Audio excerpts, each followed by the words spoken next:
We'll hear argument next this morning, case 15-1189, Impression Products versus Lexmark International. Mr. Pincus. Thank you, Mr. Chief Justice, and may it please the Court. This case brings before the Court two questions regarding the patent exhaustion doctrine, also known as the first sale doctrine. As this Court said in Bowman, under that doctrine, the initial authorized sale of a patented item terminates all patent rights to that item, and by exhausting the patentee's monopoly in that item, the sale confers on the purchaser or any subsequent owner the right to use or sell the thing as he sees fit.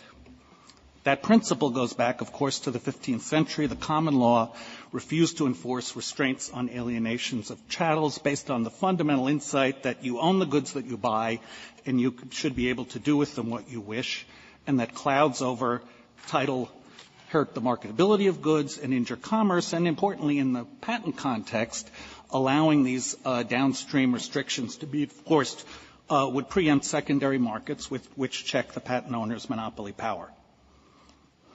Let me begin with the first question, which is whether the authorized sale of an article embodying the patent exhausts patent rights with respect to that article, or whether the patentee may impose restrictions enforceable under the patent laws, such as on resale, repair, or reuse, simply by stating such a restriction in the sales agreement. The Court's I'm sorry to interrupt you, but that limitation is critical, right? Enforceable under patent law? Enforceable under patent law. There's no question here that contract law, with its limitations, would allow the enforcement of those restrictions if there were a valid contract. This is all about whether the patent law remedies apply. The Court's description and application of the doctrine for more than 150 years makes clear that such restrictions cannot be enforced under the patent law. Are there other examples of really important rules that have not been codified? Why hasn't this been codified? In the Patent Act, Your Honor? Too busy or what? Well, I think that there were a number of patent law rules that Congress didn't codify it fully or either at all in the 1952 Act. This was one. The Court in the contributory infringement area, for example, has looked to pre-1952 law to flesh out the details of contributory infringement that Congress didn't specify. Does the failure to codify mean we should be somewhat cautious? Extending it? Well, I don't think there's a question about extending it. I think the Court's enunciation of the rule in the cases prior to 1952 was very clear and specific. So I think it was there's really no doubt that when Congress enacted the law in 1952, it did so with the knowledge that there was the principle that I've recited, and the Bowman recitation is consistent with many decisions of this Court dating back to the 1800s that say the same thing, that when there is an authorized sale, the patent rights are exhausted. The Court said in some cases the article falls out of the patent laws and all that applies is state law. And most importantly, the Court's sole decision upholding these sort of restrictions, A.B. Dick, was expressly overruled a few years later in the motion picture patents case. So we not only have the Court's consistent enunciation of the doctrine, we have the fact that there was this deviation and then an immediate correction. So besides contributory negligence, what other patent ideas were not codified? The misuse doctrine, I don't believe, was codified initially, although there have been some subsequent amendments that have done that.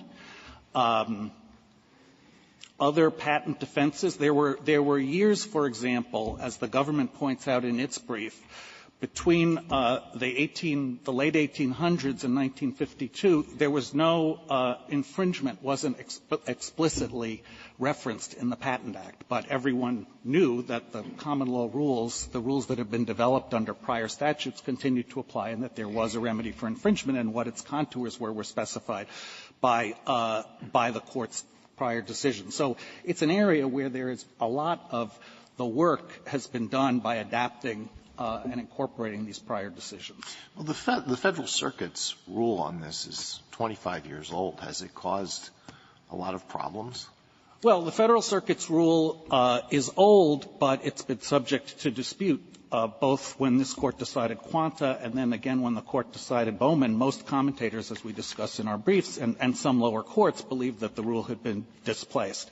Even at the time it was decided, as some of the the amicus briefs point out, commentators were skeptical that it could be reconciled with this Court's rule. So the practice in industry, and this is discussed in the medical device reprocessors brief, for example, and the Intel brief, were counseling their clients not to abide by, not to take action based on this rule because it was quite suspect. In recent years, as the Intel brief, amicus brief points out, there have been efforts now to take action based on the rule, and it is causing problems in this global supply chain. Well, that's a rather risky strategy. It seems counterintuitive that patent holders would pursue that if the court that's going to get every patent case has adopted a particular rule, and they're just — would you advise your client, well, just disregard that?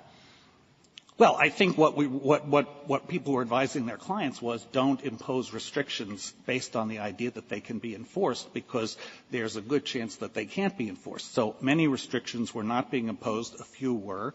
Of course, this is very similar to the situation that the Court confronted in Kurtzang, where the Court said there was a 30-year rule that hadn't been questioned at all by decisions of this Court, and the Court said the fact that people hadn't acted obviously wasn't a predictor of what would happen if the law was clarified by this Court. And I think the disruption that would occur is amply demonstrated in the amicus briefs and would indeed expand patent monopoly rights far beyond anything that anyone has thought possible under this Court's precedents. Let me briefly talk about the lower court's decisions where it went astray. There were two basic justifications. One was statutory. The Federal Circuit assumed that the exhaustion doctrine was grounded in the without authority clause in Section 271A, and that therefore Congress had given the patentee veto over the scope of the exhaustion rule. We think that's not correct. This Court's prior cases prior to 1952 didn't indicate at all that exhaustion was a question of the patentee's authority, rather a flat rule. And the Court's exhaustion, we think, is best looked at in either of two ways, either as a limit on the 152A rights, the rights to exclude that are set forth, and what the Court has indicated is that they're a limit on the scope of the patentee's right to exclude. Also, the 1952 Act included in Section 282B1 a section called defenses that set forth defenses that could be pled, and one of those defenses was absent of liability for infringement. There, too, an obvious incorporation of the preexisting exhaustion doctrine. The Federal Circuit's second rationale confused two concepts, the ability of a patentee to set the terms for a first sale and the ability to impose post-sale restrictions. We think it's quite clear that just as a patentee can decide for itself who it will sell to, it can impose as a condition of licensing, manufacturing, and sales by others those same restrictions. It can restrict who the licensee can sell to just as who it can decide who to sell to. But in either case, whether the sale by the patentee or the sale by the licensee, post-sale restrictions are invalid as long as it's an authorized sale. Any sale by the patentee is, of course, authorized. In the licensee context, there's an additional inquiry. Did the licensee abide by the terms of the license? If it did, then the sale is authorized and no post-sale restrictions can be enforced. Let me turn, if I may, to the second question, the question of international exhaustion that this case raises. We think that the starting point here is, again, Congress's incorporation of this Court's statements regarding the exhaustion rule. In other words, the Patent Act should be read as if there were a provision stating the initial authorized sale of a patented item terminates all patent rights to that item.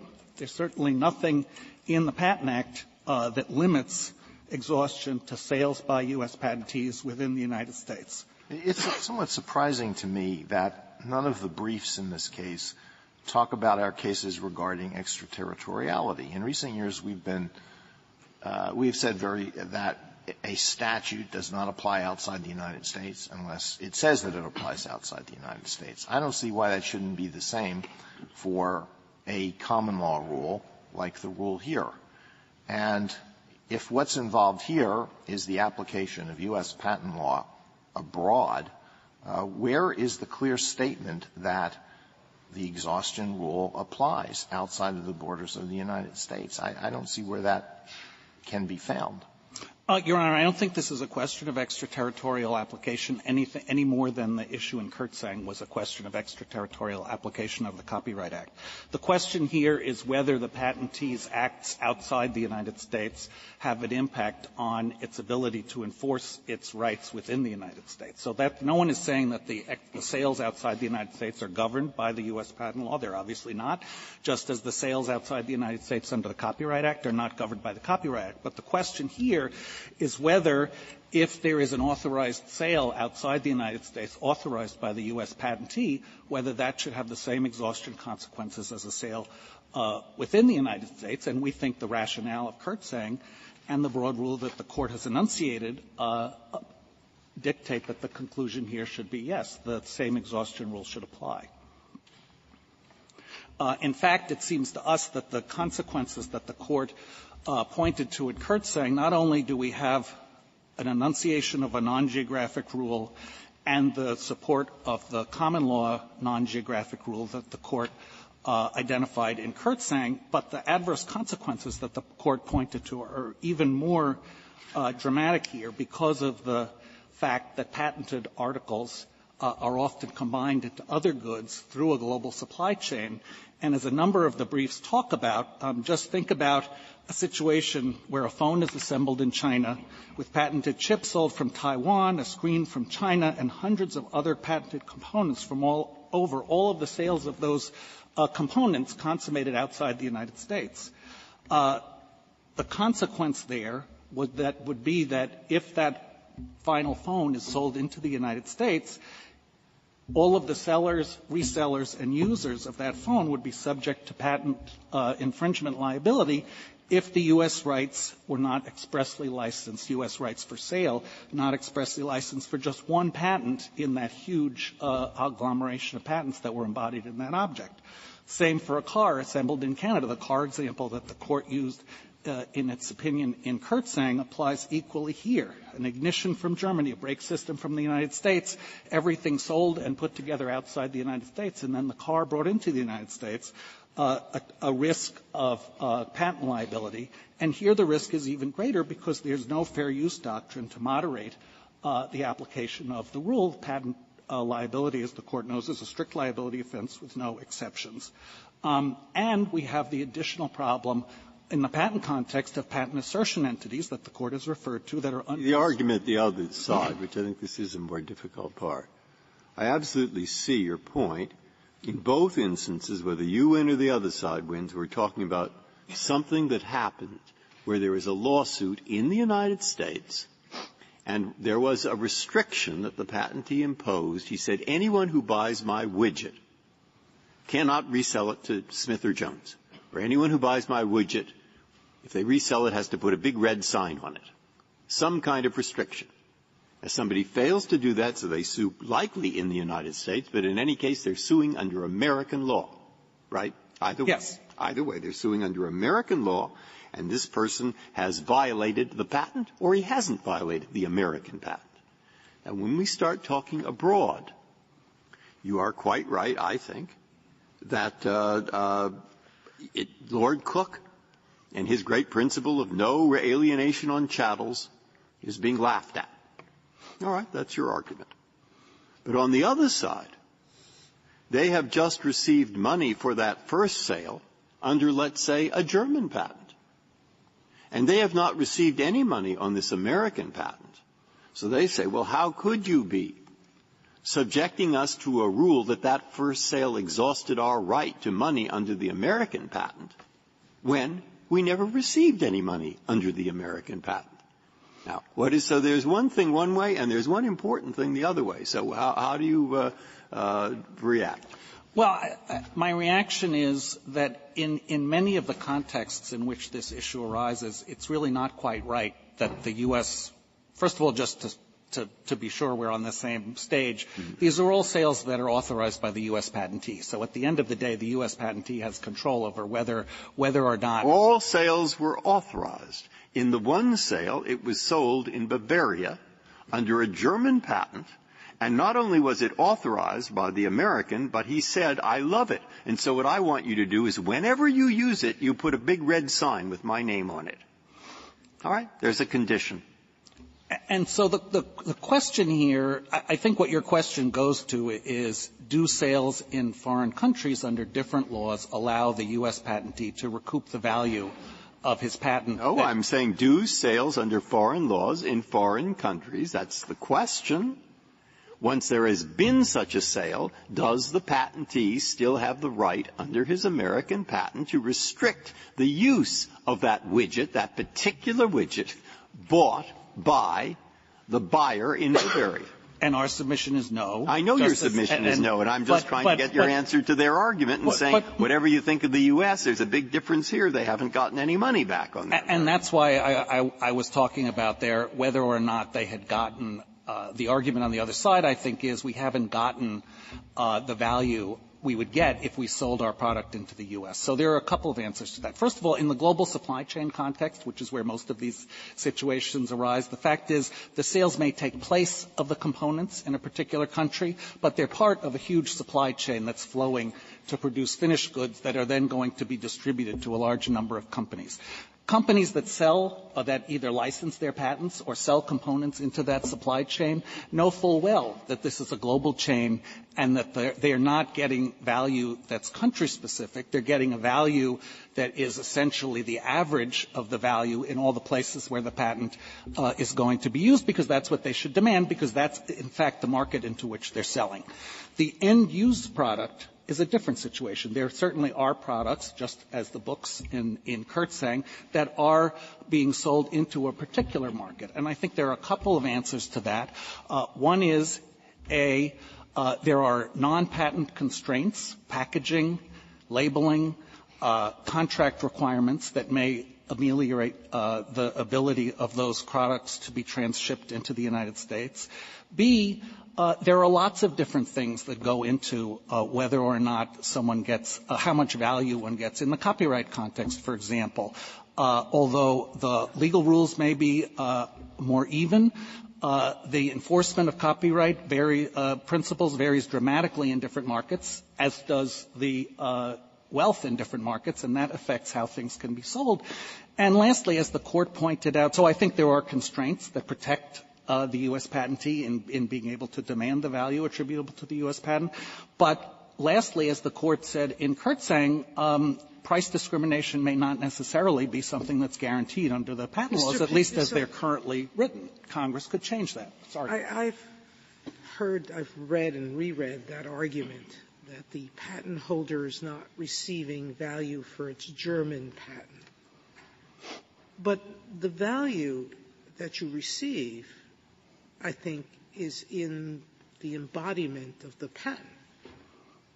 And the whole concept of the first sale doctrine, in my mind, is that the value is whatever you get for that product. And whether you have a U.S. patent or a German patent or a whatever patent, you're still getting value for that idea, for that discovery, for that whatever creative moment that you had that results in this final product. So I'm not quite sure I understand the question of this, you haven't received value for the German patent. I agree with you, Your Honor. I think you have received value, and because we're hypothesizing a situation where the U.S. patentee is authorizing the sale, ultimately the U.S. patentee can decide it's not worth my while to sell my product in Germany if the risk of transshipment outweighs the benefit. That's an economic calculation for the patentee. That there are counter-arguments on policy questions here on both sides. I mean, there are serious issues about this rule and its consequences. How do you address all the negative consequences that your rule appears to be creating? Well, I think the principal negative consequence that my friends on the other side in their amici point to is this question of price discrimination, and I think we've talked about that.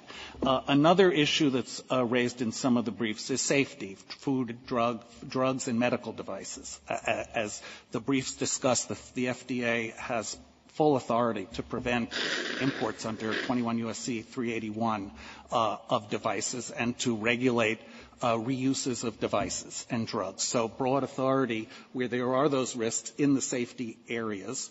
Another argument that's made on the other side is that there will be a disruption of settled expectations. For the reasons, I don't think those expectations are legitimate, but if they are, because I don't think the rule has been settled on international exhaustion, but this court, unless this court is going to not be able to overturn decisions of the Federal Circuit, the fact that the Federal Circuit has decided something can't be sufficient to tie this court's hands in doing that. If you look at the Alice case, for example, that obviously had tremendous implications for both for patentees and for people who had entered into license agreements and were paying money for patents that turned out to be invalid, but that was just a consequence of this court getting the law right. So I don't think on the policy level there's a lot on their side, and I think Congress can address those issues if there are specific problems. I'd like to reserve the balance of my time, if I may. Thank you, counsel.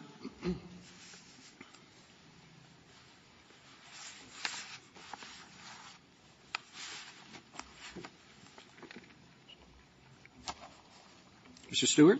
Mr. Chief Justice, and may it please the Court, I'd like to address the domestic exhaustion issue first, and I'd like to begin by responding to Justice Kennedy's question about why hasn't the exhaustion doctrine been codified. The Court's historic cases in the domestic exhaustion field have located the exhaustion principle in the language of the predecessors of what is now 35 U.S.C. 154A1. That is the provision of the Patent Act that says the patent owner has the right to exclude others from making, using, selling, offering for sale, or importing the patented invention. And in addressing predecessor versions of that language, this Court said those exclusive rights, in essence, don't encompass the right to control resale or use of a lawfully sold article. For example, in Bauer and C. versus O'Donnell, the Court said, addressed the proper interpretation of the exclusive right to vend. And it said the right to vend was exercised when the first authorized sale was made. The right to vend does not encompass the right to set resale prices. In motion picture patents, the Court said that its task was to determine the meaning of Congress in enacting the predecessor version of 154A1. In other cases, the Court has referred to lawfully sold articles as being no longer under the protection of the Act of Congress, or that the exhaustion rule delimits the scope of the patent grant. So it's true that the Patent Act doesn't contain an analog to 17 U.S.C. 109A, which is the Copyright Act provision that specifically addresses the scope of exhaustion. But the exhaustion doctrine has historically been understood by this Court as a gloss on the exclusive rights conferred by 154A1 and its predecessors, and unless Congress wanted to change the exhaustion rule, either to get rid of it entirely or to substitute some different triggering event, there was no need for it to amend to codify an explicit exhaustion provision. By continuing in effect and by tweaking the exclusive rights conferred by the grant of a patent, Congress should be understood to have manifested its intention that historic conceptions of domestic exhaustion would continue to have sway. Now, the second point I'd make about domestic exhaustion is that the Court of Appeals error, in our view, stemmed to a large extent from its misreading of General Talking Pictures. General Talking Pictures dealt not with simply a restriction on the use that purchasers could make after an article had been lawfully sold. It dealt with the conditions on which its patentee's licensee could sell the article in the first place. And the exhaustion doctrine is also often referred to colloquially as the first sale doctrine, and I think there's a reason for that. It's that the presence or absence of exhaustion turns on whether there has been a lawful first sale. And if the licensee departs from the instruction of the patentee and sells the article in a way that is not authorized, there's no lawful first sale and therefore no patent exhaustion. But once the article has been lawfully sold, any restrictions on resale or use that the patentee purports to impose downstream can be enforceable only under contract law or commercial law, not under patent law. And that brings me to my third point about domestic exhaustion, which is one of the arguments on the other side is, on the respondent's side, is that application of domestic exhaustion principles here would prevent parties from reaching agreements that might be economically advantageous to both of them. And so the respondent says, well, if I have a particular buyer who only wants to use the cartridge once and doesn't want to pay extra for the privilege of reusing it if he never intends to do that, why shouldn't we be able to negotiate a deal under which I charge him less in return for his commitment to only use it once? And the answer is nothing in the exhaustion doctrine prevents parties from reaching those agreements and enforcing them as a matter of contract law if they are enforceable under the law of the relevant jurisdiction. That the policy judgment that this Court has historically attributed to Congress is not a judgment that these sorts of restrictions are bad or should be unenforceable. It's simply a judgment that possession of a patent doesn't give the patentee any greater rights to make or enforce restrictions like this than a seller of similar unpatented property would have under the rules of general contract law. And so in several of the exhaustion decisions, the Court has distinguished between the limits on patent remedies and the alternative remedies that might be available under what the Court has often referred to as the general law, the body of contract and commercial law that applies to all sellers. I'd like to turn now, if I may, to the question of international exhaustion, and the position of the United States on this issue is between that of the two parties. It's our view that a U.S. patent owner who sells patented goods abroad should be able to reserve its U.S. rights, but needs to do so expressly. And I'd like to start. Can they put a sticker on the product? Well, do not sell it. This would be a great boon to the sticker business. I do want to be careful to limit to make clear the limits on the principle that we're advocating. That is, we're not advocating a rule under which simply by manufacturing and selling overseas, the patentee could impose continuing downstream restrictions on the use of the good once it has been legally imported and sold into the United States. That is, under our view, if Lexmark had said, we'll sell you these cartridges in Canada and you are authorized to import them into the United States and sell them in the United States, but they are still for one use only, and you need to put labeling on the package warning your consumers one use only. In our view, that restriction would be no good, because there would be authorized importation into the United States, authorized sale in the United States, and at that point the Court's domestic exhaustion cases would kick in. And so the patentee's choice, on our view of international exhaustion, is all or nothing. He can say, I don't consent to importation into the Justice Kennedy's question. I mean, Lord Cook had that very question in mind, I think, that one of the problems with the restraints and alienation of chattel is that the buyer may not know, and moreover, it stops competition among buyers. Those are the basic two things that have led that as a kind of underlying principle. Well, what about it? Well, does he have to put a sticker on every toy? Does he have to put a sticker on? Well, how does it work? Again, as I say, if what we're talking about is a sticker that warns, if the product is sold in Germany and the patentee wants to warn consumers in Germany, they can only use the product in the following way.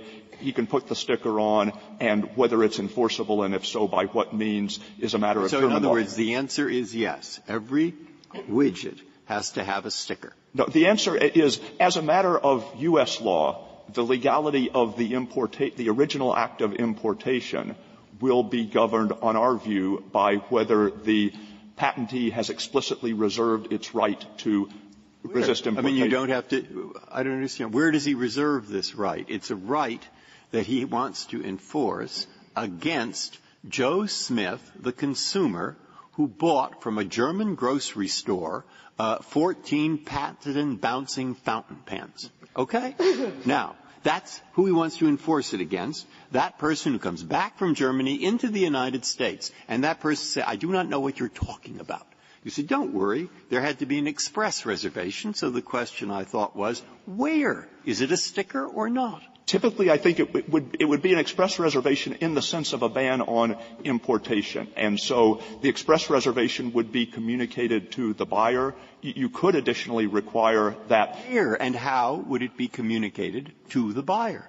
Well, the initial buyer from the U.S. patentee would enter into a contract with the U.S. patentee, and presumably it would be done. And you agree you're for that, but that is very much contrary to what 300 years of restraints on alienation had in mind. One of the problems was that people who buy these things, namely those who go into the grocery store or whatever, don't know that they can't bring it back to the U.S., or they don't know that they can't do this or they can't do that or have to have the red sign or whatever. And you don't have an answer to that, I take it. Well, if you wanted to, first, at a certain level, anyone who buys patented products takes the chance that the person who sold those to him has no authority to do so or has transgressed the limits of his authority. And so if the patentee's buyer, the direct purchaser, was told no importation, and that business in Germany then conveyed the goods to a consumer and failed to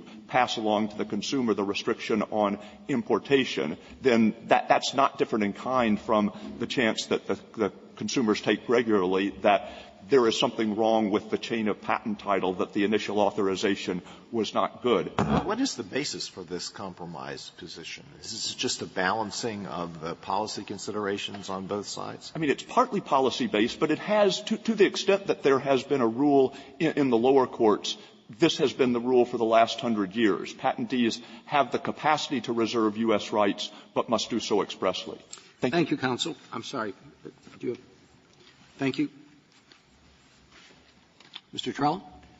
Thank you, Mr. Chief Justice, and may it please the Court. We agree with the government, at least in one sense, and that is that Judge Taranto's opinion for the Federal Circuit properly looked to the statute to find the origins and limits on the exhaustion doctrine. The Patent Act defines how patent rights can be acquired, what they cover, and how they're infringed. And as to infringement, the statute provides that infringement occurs when someone makes, sells, uses, offers to sell, or imports into this country a patented article without authority from the patent owner. Now, there's been a lot of talk about authorized sales exhausting patent rights, but you have to ask yourself, an authorized sale of what? When a patentee sells a product without saying anything about it, normally the normal understanding is, well, you're selling everything you have. But there's no decision of this Court that says that a patentee necessarily has to sell everything he has. Going back as far as the Mitchell case in the 19th century, it's clear that there can be conditional transactions, and conditional in the sense of restrictions on use. The restriction there was a temporal one. You can have this machine, and you have the right to use it until the original patent term expires, and then somebody else has the right, and you're an infringer after that. There was a mention of general talking pictures, and I think that's a good starting off point. There are different ways that patentees can convey their exclusivity rights or authority to do what they have the exclusive right to do, and the two most prominent ways are, of course, licenses and sales. Now, it's undisputed that when a patentee conveys patent rights without an associated product, that is, in a licensing transaction, the parties are free to agree to buy as much or as little of those rights as they want.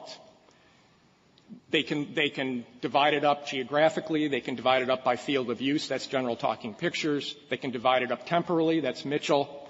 But when patent rights are conveyed with a product, we're told, the parties lose that freedom. They have to sell all or nothing.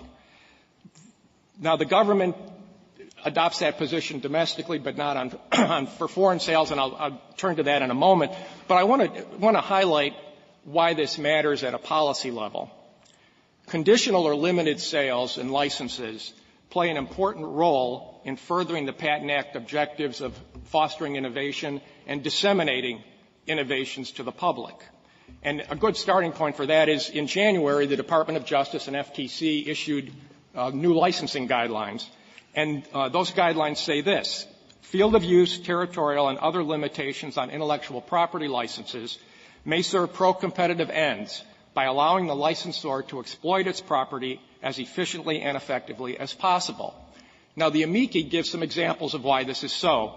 The law and economics professors, for example, give the example of a microchip that has a variety of potential uses. It could be used in a powerful computer, it could be used in a video camera, it could be used in other other applications. Now, the result most consistent with the goals of the Patent Act is for that new technology to be used wherever it's useful, wherever it would increase consumer welfare. But if you cannot have use restrictions that are enforceable downstream, that's not going to happen. Why is the normal contract law and normal state law inadequate for your purposes? Well, here's why, and actually I was just getting to that, Mr. Chief Justice.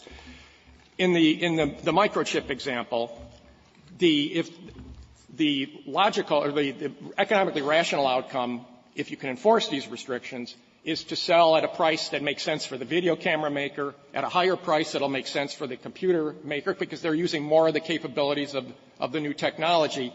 But if you can't, if your only remedy is contract, and you can't enforce these limitations downstream, well, then what happens is the video camera marketed chips are going to be, there's going to be an arbitrage, and they're going to flow into the computer market. Why can't you enforce the contract downstream?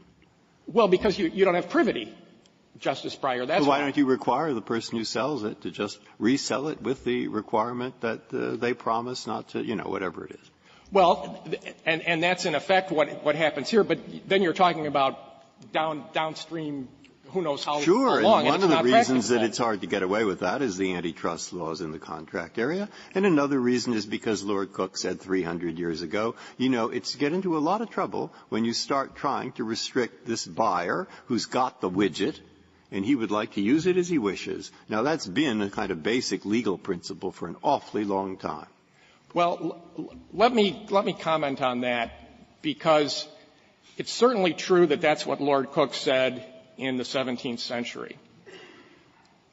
But there are a couple of points I would like to make about that. One is what Lord Cook said in the quote that's in the Kurtzang opinion, for example, is that when someone sells his whole interest, he can impose no restraints because his whole interest is out of him. What we're talking about here is not selling your whole interest. The whole interest. This is the reserved question. I see your point there. If you want to continue to make it for others, go ahead. Go ahead. Go finish, because I think I interrupted you. Oh, well, that's your prerogative, of course. What we're talking about here, of course, is not selling the whole interest. The whole interest in a patented article is both the title, so to speak, to the physical material and the bundle of rights that go with it. The other thing I would say on the Lord Cook issue and the 300 years of common law, Justice Breyer, is that the common law changed a lot after Lord Cook. In Kurtzang, the important issue was there a geographic restraint that Congress should be assumed to have adopted or have rejected, and the common law in the 17th century was fine for that purpose. But as Judge Taranto's opinion for the Federal Circuit points out, as a number of the amici point out, common law evolved quite a bit after the 17th century, both in this country and in England, in particular with respect to restraints on alienation of chattel, both patented and non-patented. There are quite, I agree that there are all kinds of exceptions. But to go back to your basic point underlying this, of course any monopolist, including a patent monopolist, would love to be able to go to each buyer separately and extract from each buyer and user the maximum amount he would pay for that particular item. Dentists would pay more for gold, perhaps, than someone who wants to use gold for some other thing. Okay? They'd like that. But by and large, that's forbidden under many laws, even though it does mean slightly restricted output, and it also means a lower profit for the monopolist. All right. Now, it's against that background that I think the law and economics professors who are telling what is correct, and the argument that you're making has to be evaluated. That's why I think on the first part, all this precedent is very hard for you to get around, and I'm not talking about just Lord Cook. I'm talking about the Supreme Court precedent. Well, and on the Supreme Court precedent, let me go back to general talking pictures, which I started to talk about a few minutes ago. it's clear that a patent owner can limit the licenses it grants. For example, there it was the patent owner granted a license, basically said to the licensee, you can have the home market. I'm reserving the commercial theater market for myself. And now the government's and Impression's position is, well, as long as the licensee sold to somebody who said he was going to use it in the home market, that's an authorized sale. And then if that person or somebody further down uses it in the commercial market, that's not a problem. But the question is, and this goes back now to Mitchell. Mitchell said nobody can convey more than they have. That's why in Mitchell, the licensee could not convey the right to continue to use the patented machine after the expiration of that first period, but it's not a right that he had. The same is true of the licensee in a general talking picture scenario. He could convey the right. He could basically convey authority to use it in the home market, and that's what the patentee was compensated for in that sale. But he could not convey a right he didn't have, which is to use it in the commercial market. So that right was retained by the patentee. He was not compensated for it. And yet, supposedly because there was an authorized sale, there's no infringement. And that's why I say you have to ask an authorized sale of what? It's the physical product along with the particular rights that that the patentee has agreed to release with respect to that particular article.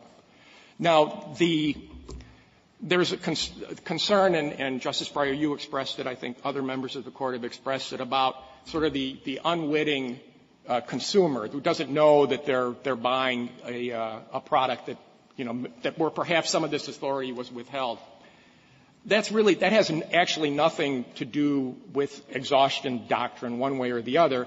That is, and I think Mr. Stewart made the point, that's really a consequence of strict liability for patent infringement. Anytime anyone buys a product, when you buy a Samsung smartphone, to take a recent example, you're assuming, maybe to the extent anybody outside of this room actually thinks about whether patent rights might or might not apply to an article, maybe you're assuming that it's, to the extent there are patents, everybody has authority to do what they're doing.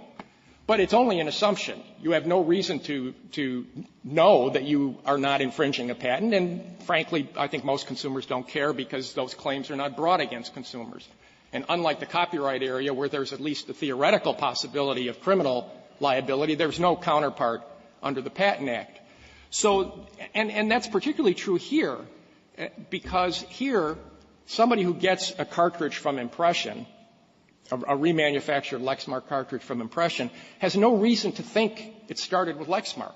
So to the extent that their exhaustion would enter into anybody's thinking, they have no reason to think, well, I'm good because there was a first sale of this cartridge by Lexmark. It's got an Impression sticker on it, and to the extent they're thinking about it, they should be thinking the same as anybody who buys a knockoff product thinks. I may be infringing, but it's cheap, so I'm not going to worry about it. So the downstream concern, I think, is not a practical concern because it doesn't happen. The patent litigation is too expensive, and most commercial enterprises don't want to go around suing consumers, and it's not a function of exhaustion law in any event. The risk is there, and it's not avoidable. Let me turn to the foreign issue. And here we agree with a lot of the premises of the government's argument. And the government said one thing in their brief. This is at page 27 of their brief, and it's I think, really sums it up. It said that U.S. patentee is entitled to one premium for forfeiting his exclusive right under U.S. law to prevent the sale of his patented article in the United States. And that's really been the premise of the exhaustion doctrine, that the notion is that the authorized sale of a patented article, putting to one side what authorized sale means, lifts the legal restraints that otherwise would limit what the owner of the article could do with it, causing the article to no longer be within the bounds of the patent monopoly, a phrase that we hear in a lot of the cases. And the proceeds of that sale are the patentee's reward for lifting those restraints. That reasoning doesn't work for sales outside the United States. The sale doesn't lift any legal restraints that otherwise would have limited what the buyer could do because the U.S. patent has no force overseas. And it's not, the article is not coming out from under the monopoly of the U.S. patent because it wasn't in it to begin with, again, because the U.S. patent has no force overseas. And so it's in that sense, Justice Sotomayor, you asked about why isn't the patentee receiving his reward. That's why, because there are if you're assuming patents in the two countries, first of all, they may or may not cover exactly the same thing. Unlike copyright, there's a lot of variation. But there are two bundles of rights, and the patentee is giving up one in Germany, I think was the example, and being compensated for that, but not giving up the other one, because the other bundle of rights really has nothing to do with that transaction. What about the argument on the other side about the complexity of the, products with, I think, literally thousands of different patents, and if you're allowed to impose restraints down the line, it just gets too complicated, and the consumer will be violating patents all the time without knowing it. Mr. Chief Justice, I think, first of all, again, to the extent we're talking about consumers, the comments I made before, I think, apply no matter where the product started. But this notion of concern about tracing the provenance of all these components, it exists under anybody's rule, because under the government's rule, of course, you'd have to have an express reservation, so you've got to figure out whether there was an express reservation. Under Impression's rule, everything hinges on an authorized first sale somewhere of each and every one of these components, a sale authorized by each and every one of these supposedly thousands of patentees. So if you're, let's not say consumer, but let's say you're a U.S. producer of some sort of a product that has all these components, and you really are concerned about potential patent infringement liability, well, you have to go through this tracing exercise anyway and figure out whether you have to, find out whether everybody was licensed or what the terms of the license might be or not. Well, there are Nike two things. One, they say, look, people have authorized dealers. And anyone who's in business knows you want to be safe, buy it from an authorized dealer. That isn't a big problem. On the other hand, if you are a consumer near to it, I don't think I followed quite what you're saying. If there is a first sale rule, first sale, no problem. Your only problem is you bought it from a guy who didn't have a patent in the first place. So buy it from GE, or buy it from Amazon, or buy it from somebody you trust. And that's the end of that. But if there is no first sale rule, there we are. Got to have the red sign. Got to have can't sell it here, can't sell it there, can't sell it some other place. Who knows what now that's the kind of confusion. And of course there is no sticker.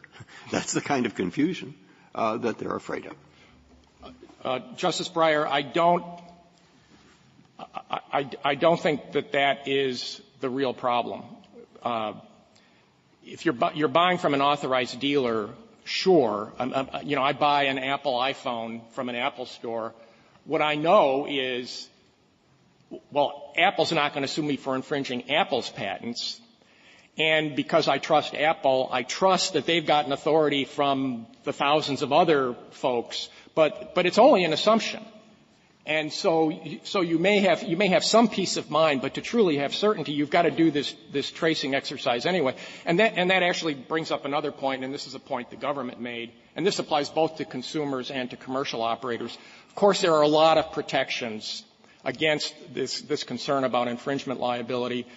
The UCC 2-312 basically is a warrant. Anytime a merchant sells something, he is warranting to his customers that it does not infringe. So there's a warranty remedy there, and also, the authorized dealer presumably will stand behind that. In addition, as the Court of Appeals noted, and I should take a step back, this case does not involve any unknowing parties. The stipulated facts here are that every one of Lexmark's counterparties knew the terms and agreed to the terms in a valid and enforceable contract, and that Impression knew that these cartridges were licensed for single use only, and that use had already occurred. So on the facts of this case, you don't have that. And as Judge Toronto noted for the Federal Circuit, to the extent that you're worried about downstream so-called innocent consumers or merchants, you also have issues, besides the UCC, there are bona fide purchaser doctrines and other protections, even if you engage in the unlikely assumption that claims would actually be pursued. How about the point raised by your adversaries that having different rules with respect to copyright and patents will complicate the checking, because many products have both copyright and patent? There's no question that there are a host of different rules for copyright and patent. And one point I would start with, Justice Sotomayor, is that the scope of copyright protection, although the remedies may vary from country to country, the scope of the protection is virtually identical in all the countries of the Berne Convention, which is virtually all of them.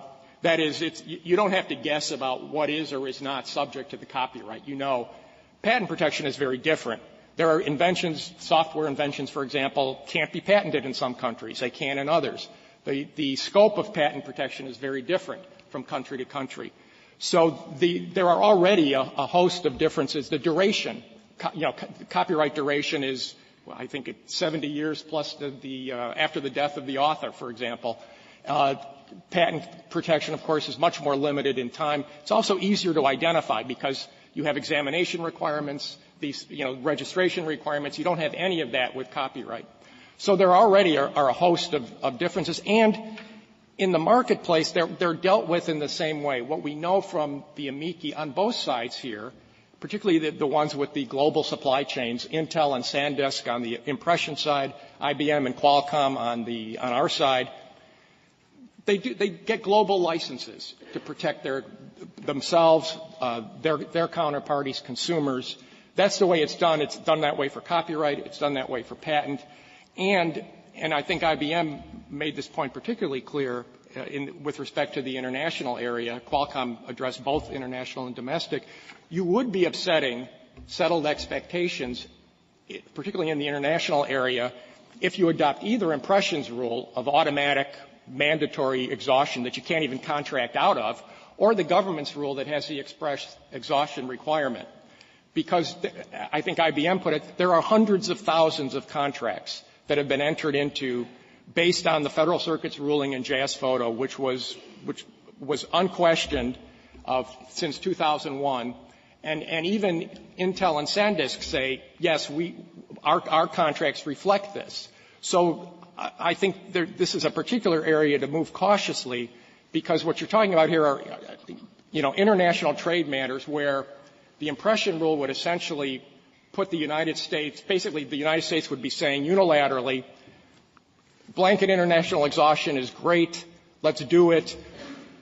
Do we care if other countries reciprocate? Apparently we don't, because we're just willing to do it because we're good guys. That's not the way international trade issues like that should be decided. On the domestic side, Qualcomm and others make the case that, in fact, parties have been relying on this. In the biopharmaceutical and pharma briefs, they point out that they rely on this in terms of providing research quantities of new compounds to universities and others. There can be a difference between the human and veterinary markets for certain compounds, and allowing conditional sales and conditional licenses to be enforceable via patent law facilitates that sort of dispersion of the technology, which in turn fosters innovation beyond that first level of innovation. So I think this notion that nobody was doing these sorts of things because they weren't sure this was the law, it's not factually true. We know that from the amici. And also, as a matter of common sense, you really, I think if you're a patent owner and you really want to exploit your invention and you've got Federal Circuit precedent saying you can do it, the fact that maybe later down the road, even if you thought there was some doubt that later down the road that this court might say, well, no, you can't do that, that's not going to dissuade you from doing it, because it's not going to make it illegal. It's just going to say, well, we thought it would work and it didn't work. So this notion that nobody was doing this because of uncertainty about the Federal Circuit precedent in this area, I think is implausible. Now, let me talk a little bit more about the government's position on express reservations of U.S. patent rights in the foreign area. Now, besides disruption of settled expectations, what that would do is it would basically insert U.S. patent law into every transaction involving any sort of product that might be covered by U.S. patent rights. Under that express reservation rule, if BMW, a German company that has U.S. patents, wants to sell a load of cars to a distributor in Slovakia, well, they need to negotiate about and include in that contract, apparently, a reservation of their U.S. rights, because otherwise, if those cars somehow make their way into the U.S., they're unprotected. Even if they wanted to sell one car to a buyer in Munich, they presumably would have to do that, because otherwise they would be exposed if that car makes its way to the U.S.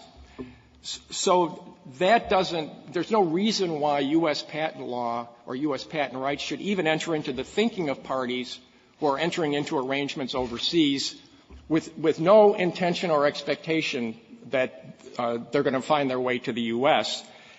And that approach would also make the enforceability of U.S. patent rights dependent on really on the whims of foreign governments and on the details of foreign law. If the reservation of rights is a term of a foreign agreement, and I think that's where Mr. Stewart ended up, Justice Breyer, in response to your questions, well, it's going to be governed by foreign law, and for all we know, it may or may not be enforceable as a matter of the law of that particular foreign country. And we know that certain countries, and India is an example that's been given, will do things like impose mandatory licensing requirements on foreign patent owners, or require that foreign companies partner with local companies. If a new express reservation requirement is announced, there's every reason to think that other countries may take steps that undermine or make it very difficult for U.S. patentees to, in fact, protect their rights in this country. So and as I think some of the amici point out, if you announce such a rule, sophisticated U.S. companies, to the extent they can, consistent with foreign law, will reflexively probably include it in their contracts, leaving only unsophisticated, smaller U.S. companies exposed, the ones that perhaps don't have expensive lawyers and detailed global sales operations. Let me finally return to the question of why contract remedies aren't suitable or aren't adequate. And let me say, first of all, that in a couple of this Court's cases, and it goes back to Keeler and Hobby in the 19th century and then picked up in some other cases, the Court makes the comment, after finding that a particular sale was unrestricted, the Court says, if the patentee wanted to protect its distributors, because those cases involved exclusive geographic distributors, they could have done so by special contract, but not as a matter of the inherent meaning and effect of the patent laws, or words to that effect. Now, as Judge Taranto explained, the point there was not that you could only do it by contract, and if you did it, you'd have only a contract remedy. The point was that patent rights are conveyed by means of contract, and that doesn't mean that if that contract is breached, it's only a contract remedy. A license agreement is a contract that conveys U.S. patent rights. And as this Court held in Mitchell and General Talking Pictures and other cases, a violation of a license term, a contract term, does give rise to an infringement remedy. So they're not mutually exclusive, and I don't think that's what the Court meant in those passages. I think what the Court was saying is, if you want to have restrictions, you've got to make them express. Then they can be enforceable as a matter of patent law. But in those cases, there were no restrictions. Now, besides the privity problem with the contract remedy, you also can't get an injunction. And an injunction is particularly important when you're dealing with large-scale infringers like infringement here that gathers up the used cartridges, remanufactures them, and then sells them on a commercial scale. A contract remedy, first of all, we wouldn't have a contract remedy against infringement. We've never had any contact with infringement, with impression, other than in this lawsuit. And so we don't have privity. We're not going to go suing our individual customers. Not only is it bad business, but it's not a particularly efficient use of resources. The effective remedy, the remedy we got here, as to the foreign sold cartridges at least, was an injunction, and that's the kind of remedy a patent owner needs to protect its rights. If the Court has no further questions, thank you very much. Thank you, counsel. Mr. Pincus, you have 4 minutes remaining. Thank you, Mr. Chief Justice. Just a couple of quick points. I think it's clear that what the Court was saying in the cases my friend adverted to was the only remedy available is a contract remedy in Keeler and these other cases. A hobby case? In those cases, exactly, Your Honor. And in fact, in the Strauss case, the court talked in particular about refusing to enforce these kinds of restrictions because they've been obnoxious from Lord Coke's day to our own. I wanted to talk about this question of the risk to the downstream resellers and buyers, because it's true in patent law there always is some risk that the initial sale won't be authorized. But I think the difference between the two positions here is once there is an initial authorized sale, that's the end of the inquiry under the test that we propose. Under my friend's test, even if there is an authorized sale, if there are these other restrictions, they continue to flow down, and therefore the group of downstream users and buyers who are subject to risk becomes much, much greater. On the question of patent and copyright, I think the critical point here is not that the laws differ from place to place, but with respect to an authorized first sale, it would be very sensible to have the same rule apply for authorized sales authorized by the U.S. rights holder overseas for both patent and copyright, because then there would be certainty that once there was an authorized sale, both the patent and the copyright rights were exhausted. And so I think that's with respect to U.S. rights, and I think that's the critical point there.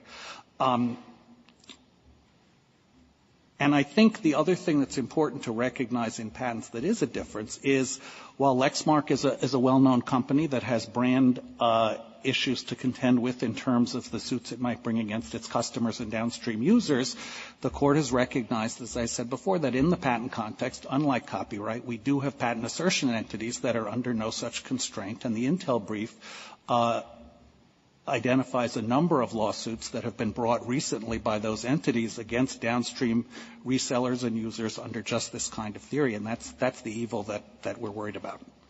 If the Court has no further questions, thank you. Thank you, counsel. The case is submitted.